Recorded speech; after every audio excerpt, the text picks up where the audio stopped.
इस देश के तमाम किसान नेता, इस देश के तमाम बुद्धिजीवी लोग इस आंदोलन के दूसरे पड़ाव की घोषणा करेंगे और जब यह आंदोलन दूसरे पड़ाव में होगा उस वक्त इस आंदोलन का स्वरूप बदल चुका होगा। सरकार या तो होश में आ जाए, नहीं तो दूसरे पड़ाव का स्वरूप सरकार से देखा नहीं जाएगा। दिल्ली जंतर मंतर पर बैठी महिला पहलवानों को समर्थन देने जगह जगह से लोग पहुंच रहे हैं। हर राज्य से लोग पहुंच रहे हैं। इस धरने में बड़ी तादाद में युवा भी पहुंच रहे हैं। तो एक युवा की बात सुनते हैं। उन्होंने कहा कि हमारा सवाल ब्रिजभूषण से नहीं, सीधा सरकार से है। तो आइए सुनते हैं और क्या क्या कहा इस युवा ने। देखिए, अब एक बात जान लीजिए, हम समर्थन देने नहीं आए, हम छाती आगे अड़ा करके इस लड़ाई को लड़ने आए हैं। ये मेरी बहनें हैं, ये किसान की बेटियां हैं। सवाल सिर्फ समर्थन का नहीं, समर्थन तो पूरे देश का है। आंदोलन पहले पड़ाव में है, आंदोलन की एक प्रक्रिया होती है।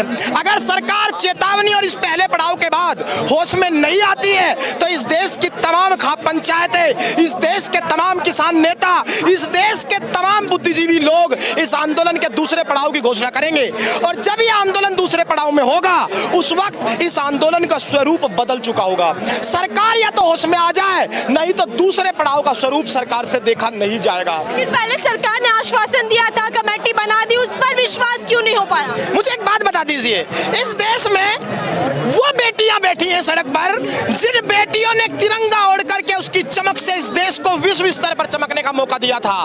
क्या इस देश में ऐसे समय पर इन बेटियों को आश्वासन की जरूरत है? मैं बस ये पूछना चाहता हूँ, उस आदमी के पास ऐसा कौन सा पद है कि अगर वो उस पद को छोड़ देगा तो भारत में भूचाल आ जाएगा? क्या वो अगर पद छोड़ देंगे तो भारत की जीडीपी गिर जाएगी? अगर वो पद नहीं छोड़ रहे हैं उसका कारण बताइए, क्यों नहीं छोड़ रहे हैं? क्या कोई छोटा आरोप होता है यौन हिंसा का? इससे बड़ा आरोप क्या तो इतिहास में कोई गढ़ा जा सकता है? जिस व्यक्ति पर यौन हिंसा का आरोप हो वो व्यक्ति कैसे किसी महिला खिलाड़ी को ट्रेनिंग दे रहा है, उस पद पर बैठा है? इस सवाल का जवाब समझिए। कानून ये भी कहता है कि अगर चुनाव भी है तो वहां की पुलिस हर व्यक्ति का आपराधिक रिकॉर्ड निकालती है, उसको रेड कॉर्नर नोटिस जारी करती है, कहती है भाई आपका रिकॉर्ड आपराधिक है, आप चुनाव एरिया में नहीं आएंगे। जिस व्यक्ति पर 82 मुकदमे हो, 302 जैसे मुकदमे हो, कानून जानता है कि वो आदमी का रिकॉर्ड तो आपराधिक है। ठीक है, फैसला कोर्ट कर देगा, रिकॉर्ड तो आपराधिक है। अगर उस व्यक्ति का रिकॉर्ड आपराधिक था तो वो इस पद पर भेजा ही क्यों गया था? क्या उसने कोई गोल्ड मेडल जीता? भूषण के अंदर अगर थोड़ी भी शर्म होती तो सबसे पहले तो पद छोड़ते और जाकर के बोलते कि मुझे अब कानून की जरूरत है क्योंकि मुझ पे एक बेबुनियादी आरोप लगा है। मैं एक सम्मानित व्यक्ति हूं, सरकार तत्काल 8 दिन में जांच करके देश को यह बता दे कि मैं आदमी ईमानदार हूं। क्या ब्रजभूषण ये बोल पाएगा? क्योंकि जिसके मन में कारनामा हो, जिसने काली करतूतें की हो, वो सूरज के निकलने से भी डरता है और अंधेरी रात को ही अपना दोस्त समझ लेता है। लेकिन कह रहे हैं कि मैं दोषी बनकर क्यों? क्या उसके पद घर की जागीर है? उसके बाबा ने बनाया था ये पद? पद बनाया है इस देश ने, नियुक्त करती है सरकार। ब्रजभूषण से हमें कोई बात ही नहीं करनी, बात करनी है सरकार से। क्या सरकार इस बात को मानने को तैयार है कि जिस व्यक्ति पर यौन हिंसा के आरोप हो वो इस देश की बेटियों को ट्रेनिंग दे सकता है? अगर सरकार मानने को तैयार है तख्ती पे लिख के जारी कर दे। लेकिन कह रहे हैं ना कि 12 साल बाद क्यों अचानक ख्याल आया कि यौन उत्पीड़न का आरोप इन पर लगाया जाए? तब से क्यों नहीं ख्याल था कि इस तरीके का व्यक्ति है तो उस पर कार्रवाई होनी चाहिए? एक महिला की इज्जत जब उछलती है तो उसमें टाइम फ्रेम समेटा जाता है। क्या यह देश इतना कमजोर हो गया कि एक बेटी ने, चौधरी चरण सिंह ने कहा था कि अगर कोई बेटी कोई बात कहती है तो बिना सबूते के उसे सच मान लिया करता है क्योंकि वो बेटी कह रही है और ये बेटी कोई आम बेटी नहीं है। आप मुझे एक बात बताइए, अगर इन बेटियों की नहीं सुने जा रही, आम बेटी के साथ क्या हो रहा होगा? ऐसे खिलाड़ी जिसको आज तक नेशनल लेवल पर पहचान नहीं मिली, वो मेहनत कर रही होगी, कुश्ती कर रही होगी, वो अपने मन में क्या सोच रही होगी?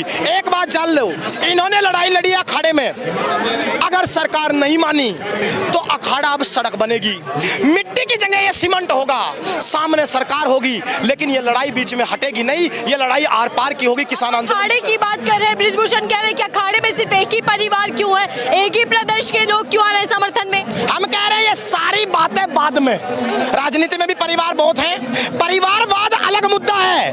क्या ब्रिजभूषण किसी के बेटी के सम्मान से खेल करके परिवारवाद का ढोलक बजाएगा? सवाल है यौन हिंसा का आरोप, जांच के लिए आना होगा, पद छोड़ना होगा, फास्ट ट्रैक कोर्ट में फैसला होगा और बात दूध का दूध और पानी का पानी हमें अभी चाहिए, नहीं हम जाने वाले नहीं हैं। तो इस पूरे प्रदर्शन को ही फर्जी कह रहे हैं कांग्रेस और उद्योगपति की साजिश है ये पूरी। इस देश के प्रधानमंत्री ने अगर हंसते हुए इन बेटियों के साथ फोटो खिंचवाया था तो आज जब ये आंसू बहा रही है तो इस देश के प्रधानमंत्री को आना होगा। देखिए आप एक बात समझ लीजिए, इस देश के मीडिया का भी एक नैरेटिव है, हमेशा सरकार को पीछे करती है, इस मामले में ब्रिजभूषण को आगे कर रही है। ब्रिजभूषण को तो हम जानते भी नहीं, एक अपराधी है हमारी नजर में, पद सरकार का, नियुक्ति सरकार की, सरकार को ही उस पद से हटाना पड़ेगा।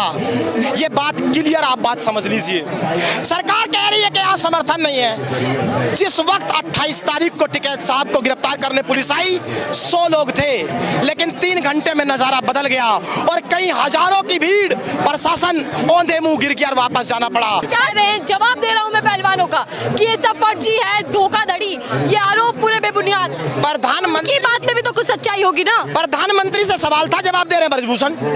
प्रधानमंत्री हैं, मंत्री हैं, क्या है वो, उनसे कौन बात कर रहा है? एक आपराधिक आदमी को मुंह लगाते हैं हम, कभी मंगाना पसंद नहीं करते। सवाल सरकार से है, जवाब सरकार को देना होगा।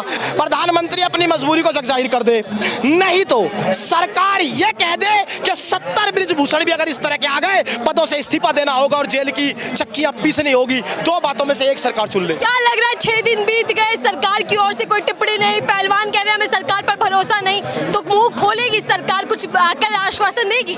देखिए सरकार बहुत दिमाग से चलती है, सरकार को पता अगर इस मामले को शांत कर दे, मामला एक और सतपाल मलिक वाला उलझा पड़ा है, दोनों में से एक तो उठना है। सरकार इस फैसले को करने में है कि उसको दबाएंगे इसको, क्योंकि दोनों दिक्कतें सरकार को ही पैदा कर रहे हैं। दोनों में सवाल सरकार के राष्ट्रवाद पर है, दोनों में सवाल सरकार की उस नियत पर है जहां ढोल तो सरकार बजा रही थी बेटी बचाओ बेटी पढ़ाओ का, ढोल तो सरकार बजा रही थी सेल्फी विद डॉटर्स का। मैं भेजता हूं इन बेटियों के साथ प्रधानमंत्री को सेल्फी, या तो कह दे कि वो सेल्फी विद डॉटर अभियान झूठा था, वो वोट इकट्ठा करने का एक तरीका था, नहीं तो सेल्फी देकर के इन बेटियों से तुरंत मिले और तुरंत कार्रवाई करे।